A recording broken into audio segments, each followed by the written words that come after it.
రైతులకు ఇప్పటికైనా ప్రభుత్వం మేల్కొని 7,521 రూపాయలు మద్దతు ధర వచ్చే విధంగా అవసరమైతే మీ జిల్లా కలెక్టర్లను సీనియర్ అధికారులను మార్కెట్ లో పెట్టి ఈనాం కేంద్రాల ద్వారా పత్తి రైతులకు కొనుగోలు చేసే విధంగా మద్దతు ధర ఇచ్చే విధంగా ప్రభుత్వం చర్యలు తీసుకోవాలని చెప్పి బీఆర్ఎస్ పార్టీ పక్షాన్ని డిమాండ్ చేస్తా ఉన్నాం. గతంలో కేసీఆర్ గారు ఉన్నప్పుడు 11,000, 10,000, 9,000 రూపాయలు వస్తుంది.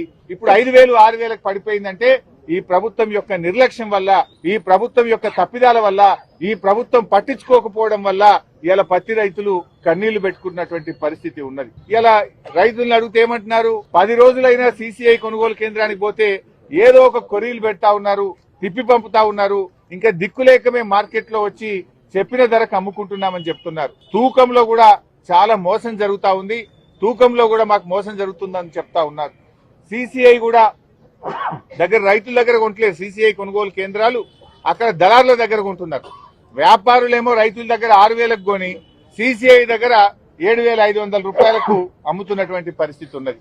ఈ రకంగా పత్తి రైతులు బాగా నష్టపోతా ఉన్నారు. అదేవిధంగా మిర్చి చూస్తే పోయిన సంవత్సరం ఇదే మార్కెట్ లో మిర్చి 20,000 నుంచి 23,000 రూపాయలు ధర వచ్చింది. ఈసారి నిన్న ఇవాళ మార్కెట్ లో చూస్తే మిర్చి రైతులకు 13,000 రూపాయలు కూడా రావడం లేదు. సగానికి సగం మిర్చి రేటు పడిపోయింది, సగానికి సగం పత్తి రేటు పడిపోయింది. అంటే మరి రైతులు ఏం కావాలి? మీరేదో రైతు రాజ్యం అని, రైతుల కోసమే మేమున్నామని మాటలు కోటలు దాటుతున్నాయి, మీ చేతలు గడప దాటడం లేదు. రైతులకు అన్ని రకాలుగా మీరు నష్టమే చేసిండ్రు.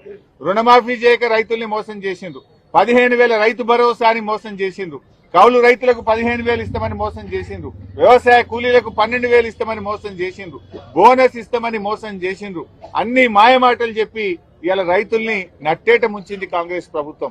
మేము అడుగుతున్నాం, మరి మిర్చి ధర ఎందుకు పడిపోయింది? ఏం చేస్తుంది ప్రభుత్వం? మధ్యలో దళారులు, బ్రోకర్ల పాలిట అయితా ఉంది కదా.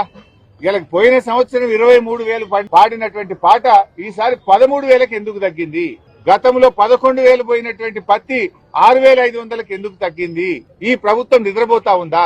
ప్రభుత్వం ఎందుకు చర్యలు తీసుకోవడం లేదు అని మేము అడుగుతా ఉన్నాం.